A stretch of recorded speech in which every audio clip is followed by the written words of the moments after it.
saucam par skaņu performanci. Skaņu performanci, kurā sadajo un savibrē kopā visi ļaudis, kas ir šeit izturējuši līdz laika rata finišam. Tās ir 2 ļoti piesātinātas dienas, un mēs dziedam savu himnu, kas mums arī ir jau 10 gadus kā tāds talismans, varētu teikt. Un kā arī šogad Nils Īle ar savu mūzikas studiju būs mums palīgos, lai mēs varētu ievibrēt perkusijas pareizos ritmos un skaņās.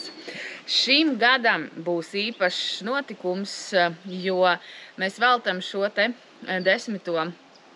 jubilejas gadu tādai vīriešu, sieviešu miedarbībai, harmonijai un līdzsvaram. Un būs neliels pārsteigums tieši finālā, kad performances laikā notiks pat tāda lieta kā līdzināšana. Beidziet, tā, ka nedaudz.